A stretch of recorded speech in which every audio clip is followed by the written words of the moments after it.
Class 11 education second সেমিস্টারের দ্বিতীয় unit বা দ্বিতীয় অধ্যায় হলো বৃদ্ধি ও বিকাশ, ইংলিশে গ্রোথ অ্যান্ড ডেভেলপমেন্ট। এই অধ্যায় থেকে চূড়ান্ত গুরুত্বপূর্ণ 10 নম্বরের সেরা 5টি প্রশ্ন নিয়ে আজকের আমাদের এই স্পেশাল ভিডিও।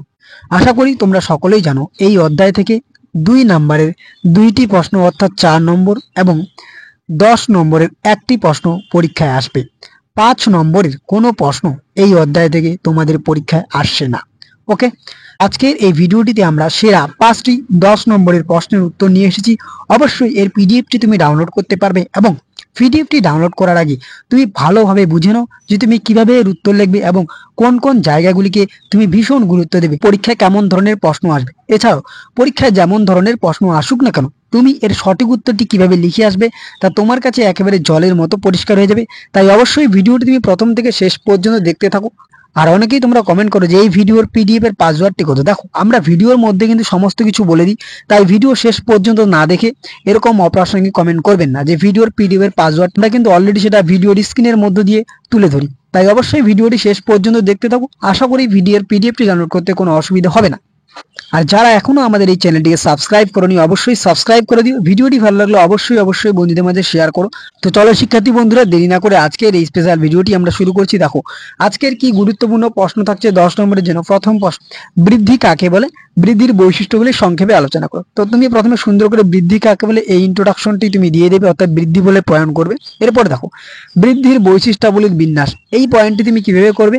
বৃদ্ধির বৈশিষ্ট্যাবলী এটি তুমি মাঝখানে রাখবে, মিডিলে রাখলে। এরপর এটাকে তুমি বিভিন্ন ভাগে ভাগ করে দিলে। কিরকম ভাবে ভাগ করবে, এই যে দেখো 6টি আমরা পরপর পয়েন্ট রেখেছি, এই 6টি লিখলে। 1 নম্বর দৈহিক বিকাশ, 2 ক্রম উন্নয়নমুখী প্রক্রিয়া, 3 সময়ভিত্তিক প্রক্রিয়া, 4 বৃদ্ধির সমাপ্তি, 5 পরিমাপযোগ্য, 6 বিকাশের ক্ষমতা। তাহলে মাঝখানে তুমি লিখবে বৃদ্ধির বৈশিষ্ট্যাবলীর বিন্যাস, মাঝখানে তুমি এটা লিখবে। তারপর এটাকে এরকম ভাবে ভাগ করবে। ক্লিয়ার করে বোঝাতে পারলাম? এতে নোটটি আরো সুন্দর হবে। তুমি একটা ডায়াগ্রাম করে দেবে, তুমি পয়েন্টগুলো ব্যাখ্যা করবে। যেমন দৈহিক বিকাশ, বৃদ্ধির বৈশিষ্ট্যাবলীতে দৈহিক বিকাশে কি দিকগুলি থাকছে সেটা তুমি তুলে ধরলে।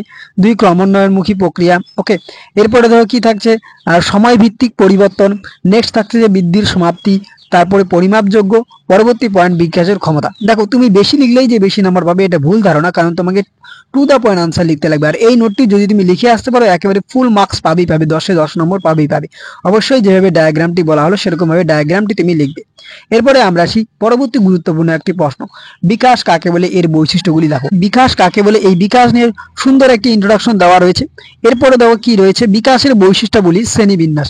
তো বিকাশের বৈশিষ্ট্যাবলীর বিন্যাস কি করবে তোমরা, প্রথমে এরকম ভাবে ঠিক বিকাশের বৈশিষ্ট্যাবলী বিন্যাস মাঝখানে তোমরা লিখবে। এরপর এটাকে তোমরা ভাগ করে দেবে এরকম করে ডায়াগ্রাম করে। ডায়াগ্রামে ভাগ করার পর তোমরা 8টা ভাগে ভাগ করবে।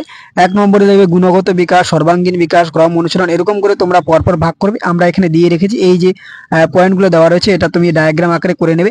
নেক্সট তুমি এই পয়েন্টগুলোকে ব্যাখ্যা করবে। কি কি ব্যাখ্যা, 1 গুণগত বিকাশ, 2 সর্বাঙ্গীন বিকাশ, 3 কি থাকছে দেখো ক্রম অনুসরণ। প্রত্যেকটি এখান থেকে কিন্তু 2 মার্কেরও কোশ্চেন হয়ে যাবে। যেমন কেফালোডুকাল কাকে বলে, তারপরে যে প্রক্সিমা ডিস্টাল কাকে বলে, যদি তুমি ভালো করে এখান থেকে তোমার 2 মার্কের কোশ্চেন গুলো কিন্তু হয়ে যায়। এরপর দেখো কি থাকছে, আচরণগত পরিবর্তন, অভিযোজনের সহায়তা। ক্লিয়ার? পরবর্তী পয়েন্ট কি থাকছে, মিথস্ক্রিয়ার ফলাফল, জীবনব্যাপী প্রক্রিয়া, সুষম বিকাশ। তাহলে এই বিকাশ থেকে যে বৈশিষ্ট্যগুলি তোমাদের পরীক্ষার জন্য চূড়ান্ত গুরুত্বপূর্ণ তা কিন্তু অলরেডি আমরা এই উত্তরের মধ্যে ইনক্লুড করে দিয়েছি। তাই অবশ্যই তুমি এটি খুব সুন্দর করে খাতার মধ্যে লিখে নাও।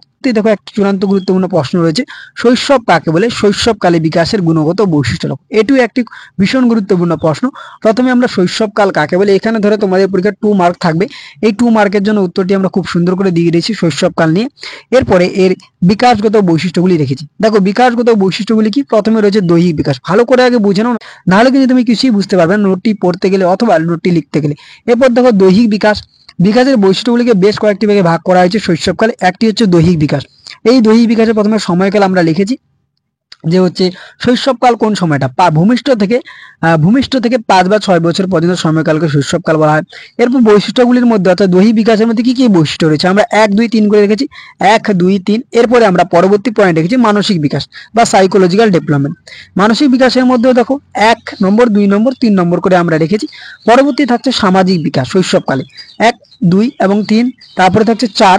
এই 4টি পয়েন্ট দিয়ে খুব সুন্দর করে আমরা এই নোটটি তৈরি করেছি। তাহলে দেখো, আশা করি তুমি বুঝতে পারলে যে শৈশবকালে যে বিকাশগত বৈশিষ্ট্য সেগুলো আমরা খুব সুন্দর করে তোমাদের সামনে উপস্থাপন করতে পেরেছি। পরবর্তী আমরা আরেকটি চূড়ান্ত গুরুত্বপূর্ণ প্রশ্ন নিয়েছি, বাল্যকাল কাকে বলে, বাল্যকালের বিকাশগত বৈশিষ্ট্য লেখো। দেখো, বাল্যকাল কাকে বলে আমরা প্রথমে ইন্ট্রোডাকশন দিয়ে দিয়েছি। এরপরে বাল্যকালের বিকাশগুলোকে আমরা ঠিক একই রকম ভাবে প্রথমে দৈহিক বিকাশে রেখেছি। দৈহিক বিকাশের মধ্যে কি কি, প্রথমে দেখো সময়কাল, বাল্যকাল কোন সময়কাল, 6 থেকে 11 বা 12 বছরের বয়সকালকে বাল্যকাল বলা হয়। বৈশিষ্ট্যের মধ্যে আমরা দেখো 1, 2, 3, 4 এই 4টি পয়েন্ট রেখেছি দৈহিক বিকাশ থেকে। পরবর্তীতে কি থাকছে, মানসিক বিকাশ। মানসিক বিকাশ থেকে 3টি পয়েন্ট থাকছে। নেক্সট কি থাকছে দেখো, সামাজিক বিকাশ। সামাজিক বিকাশ থেকেও তোমাদের 3টি গুরুত্বপূর্ণ পয়েন্ট থাকছে। ক্লিয়ার? তাহলে এটি হলো যে বাল্যকাল কাকে বলে, বাল্যকালে বিকাশগত বৈশিষ্ট্যগুলি দেখো। দেখো, এই যে প্রশ্নগুলি, এই প্রশ্নগুলি তোমাদের ক্লাস 11 সেকেন্ড সেমিস্টারের শিক্ষার্থীদের জন্য চূড়ান্ত গুরুত্বপূর্ণ। ওকে, এরপরে বৃদ্ধি ও বিকাশের মধ্যে পার্থক্য, এই উত্তরটি আমরা কিভাবে রেখেছি দেখো। প্রথমে আমরা লিখেছি পার্থক্যের বিষয়, তারপরে বৃদ্ধি, তারপরে বিকাশ। দেখো, পার্থক্যের বিষয়ের সংজ্ঞা, তারপরে বৃদ্ধি, তারপরে বিকাশ, খুব সুন্দর করে রয়েছে। প্রত্যেকটিতে আমরা বিষয় রেখেছি। বিষয়ের পরে আমরা খুব সুন্দর করে যে বিষয় দুটির মধ্যে কি কি পার্থক্য থাকছে সেটা তুলে ধরেছি। আশা করা যায় এই নোটটি যদি তুমি লিখে আসতে পারো, তুমি কিন্তু 10-এ 10 নম্বর পাবে। তো ভিডিওটি ভালো লাগলে অবশ্যই বন্ধুদের মাঝে শেয়ার করো, আর চ্যানেলে নতুন হয়ে থাকলে সাবস্ক্রাইব করে দিও। দেখা হচ্ছে অন্য কোনো এক ভিডিওতে। আর ইতিমধ্যে আমরা এডুকেশন বিষয়ের একাধিক সাজেশন প্রোভাইড করেছি, যদি তুমি না দেখে থাকো অবশ্যই আমাদের ডেসক্রিপশন বক্সে লিংকে ক্লিক করে দেখে নিতে পারো, অথবা আমাদের প্লেলিস্টে দেখে নিতে পারো। তো দেখা হচ্ছে অন্য কোনো এক ভিডিওতে, ততক্ষণ পর্যন্ত পড়তে থাকো, জানতে থাকো এবং অবশ্যই আমাদের পাশে থাকো। এতক্ষণ পর্যন্ত ভিডিওটি দেখার জন্য অসংখ্য ধন্যবাদ। Thanks for watching.